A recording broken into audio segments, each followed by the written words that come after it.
Everyone with an affected parent has a 50% risk of inheriting the disease.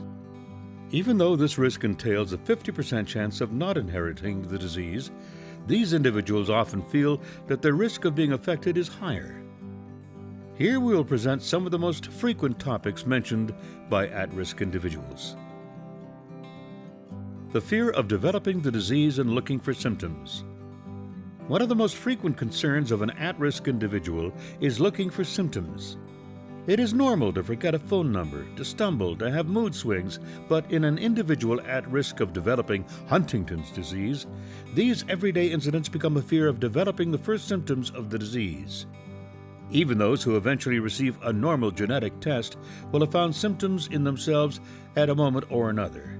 It is important to identify strategies in order to prevent anxiety from taking over. Life choices. Many at-risk individuals find it difficult to make life choices for their future with regard to their education, career, or personal relationship. Instead of being overcome with worry, it is suggested to seek out means of reaching the desired goals. To take the test or not. Thinking about predictive testing and trying to make a decision may create a lot of anxiety. It is suggested to talk about it with the family or with another at-risk person. You can also meet with a professional from the Huntington Society, a doctor, a psychologist, or a genetic counselor.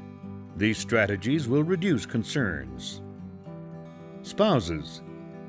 One frequent question is, when should I talk about my risk with my new partner? Not talking about it is probably not a good approach. The weight of the secret may have a negative effect on your relationship. You become more isolated, whereas being able to talk about your fears and about the disease with your partner may bring you closer together. Talking about it at the very beginning of the relationship is probably too early because this does not leave the time to get to know one another, which is the basis for a relationship. Therefore, it is suggested to talk about it at a suitable moment. It is important to be honest and positive. The presence of the disease in your life is not something you should be embarrassed about. Remember that Huntington's disease does not define who you are. When a personal relationship becomes more serious, the at-risk person is often worried about the possible impacts, including the decision to have children or the fear of drastically changing and becoming dependent on their spouse.